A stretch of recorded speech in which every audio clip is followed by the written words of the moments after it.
Hey guys, welcome to my channel and I'm back again with another really interesting video. In this video guys, we are going to do a completely no code fine tuning of a large language model with the help of Gradient.AI.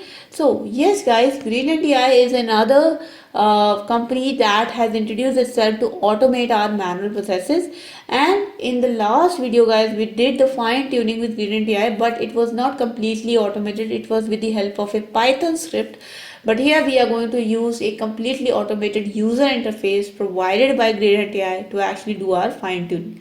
So let's get started. First thing first guys, you have to actually create an account on Gradient.ai. For that you need to click on this login button.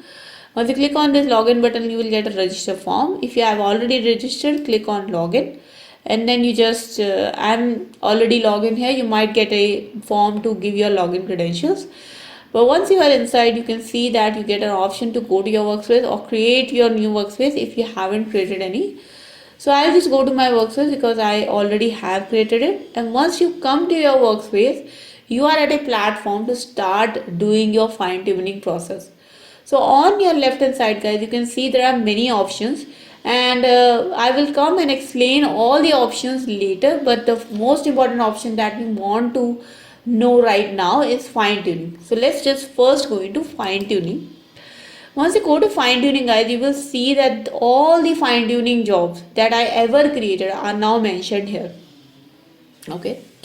So if you want to create your own job, you just click on create fine tuning and then you select your model. So you can see guys that the three models which are free to use are Bloom, Llama 2 and Nuam S2. If you want to use these bigger models like Llama 3 and Llama 2 70 billion, they require an enterprise license.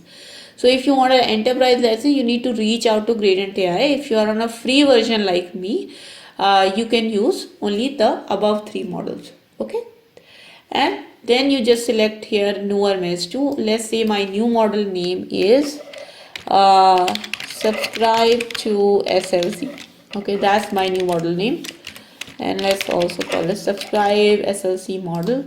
I click on create and fine tune model, and now I have been given an option to search for credentials. Okay, so if you don't want to do this step guys, you can just skip, and you can skip it by clicking next. But if you do want to monitor your fine tuning job, if you want to see the metrics related to it, it is advisable that you link your Wandb account, that is your weights and biases account, to Gradient.ai. To link this, you first need to have your Wandb credentials uploaded in Gradient.ai. So if you double click on credentials here and you go to this credentials page, you can see that I have already added my Wandb credentials. But if you don't have them yet added, you can just click on add. You can select the credentials. For us, there is only one option. You select weights and biases, you click on next. You give your weights and biases API key, you give your project name and just save. And now your credentials are saved. So once your credentials are saved, then only you will get this search for credentials option and you will be able to select Wandb. Okay. If your credentials are not saved, you won't get this Wandb option here. So if you want to do it, you do it, otherwise just skip on clicking next. So I have selected Wandb and then I click on next. Now I give my job config some name. So I'm just naming it my model name underscore job. Now I select my dataset. Now your dataset must be in the correct format guys to train your model much better. So I am for now just choosing the data JSON that I created for training this model, and that's this data JSON. Click, and now once I have the data JSON created, it is time for me to also look at the documentation that they have provided. So they have provided some documentation guide, and this documentation shows you tips and tricks on how you can format your data and how you can make sure that your data is usable for fine tuning. So you can see here guys that you have got examples for all the models. You have got example for NuRMS 2 model. You have got example like inputs, where should be the instruction, where should be the user message, where should be the response. And then there is another example which basically shows the entire user response and bot response. Okay. So you can take these examples and then you can form your data. If you want to see my data JSON, it actually looks something like this, where we have two inputs. First input says what is my name, second input says what is my mother's name. The response is your name is Taylor and her name is Andrea. Okay, so now you go back to your gradient, and now you have provided all the details. You have provided your data JSON.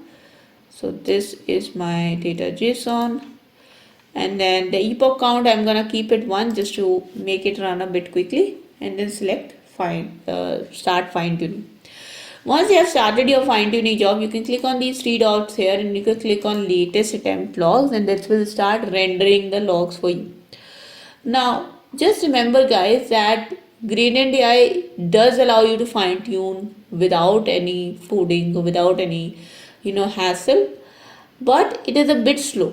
So it's a bit slow to train, and you can only train a selected models. You cannot even train all the models. So you need an enterprise license as well. So this is a way that you can fine tune if you don't want to do a lot of programming, or if you want an easy way for a gentle assistant to be created, a gentle AI assistant to be created, but with your own fine tuned data. Then it's a very, very helpful way to do that. Okay. But you will see that it's a bit slow, and this training takes a long time. But for now, you can see our logs have started to appear, and it gives us a link to actually monitor my Wandb run. So I'm just gonna put that link here, and then we will see how it actually looks. Wandb is also a little bit slow to load, so it might take a little bit of time. Hopefully it will load, and you can see that it started to load now, but you don't see any metrics here. And why you don't see any metrics? Because the metrics are actually not uploaded until the training starts, and you can see that it still says waiting for trainer to start. And believe me, this waiting for trainer to start line gets printed multiple times until it actually starts to train. So it's a bit slow. Okay, and even you can see that the timeout is 7 days. So you can imagine that if you go with a bigger amount of data set, it will take a long time. So let this fine tuning job go along. But when you click on fine tuning now, you can see that this job is running. So we already have some completed job which we can see which was successful. So this job was completed. You can see that it was successful. Now if I go to the latest attempt logs of this job, it actually showed that it completed the one epoch. This was the loss, this was the sum loss, this was the token count. And not only this, it gives me a link to actually see all those metrics. Let's open it in a different tab. So it actually shows me all those metrics as well when the training was completed. Okay, hopefully this will load.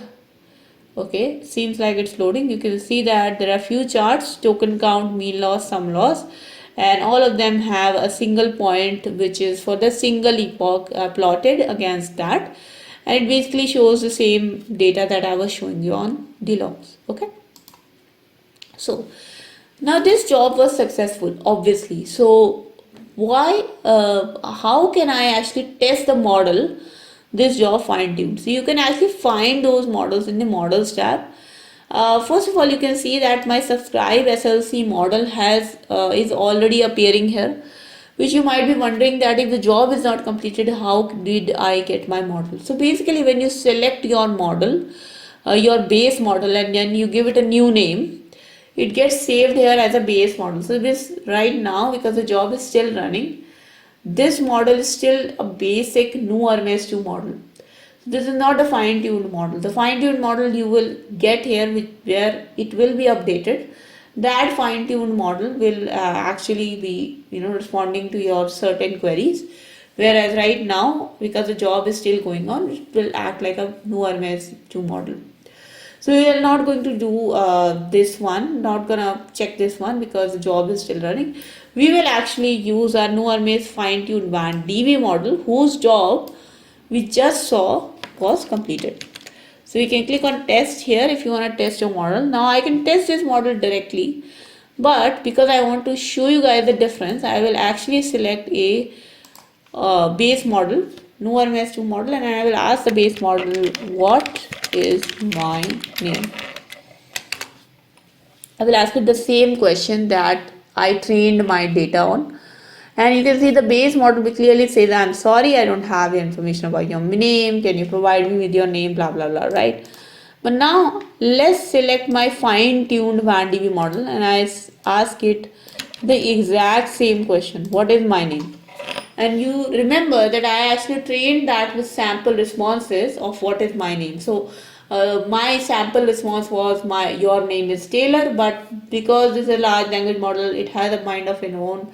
I guess it took the fine tuning and it gave me the most common name. Your name is John. Okay, so it took the format of the data response and user prompt. It took that, but it gave me its own answer. It maybe took a most common name and it just put that in that response that your name is John. Okay. Now, this could be a little bit of flaw in the UI fine tuning as well, because when in the last video we did the fine tuning with just the Python script, we were getting the exact same response that I mentioned in my data JSON. So in the data JSON, it was what is my name, your name is Taylor, and I was getting the exact response. So it is possible that in the user interface, the fine tuning is a little bit more randomized than in the Python, because the Python was just giving the exact answer from the data JSON. Okay. But you can still see that it works pretty well, right? The base model had no clue what I was asking, but now this model does have some clue of what I am asking, and it is giving me the response in the correct format.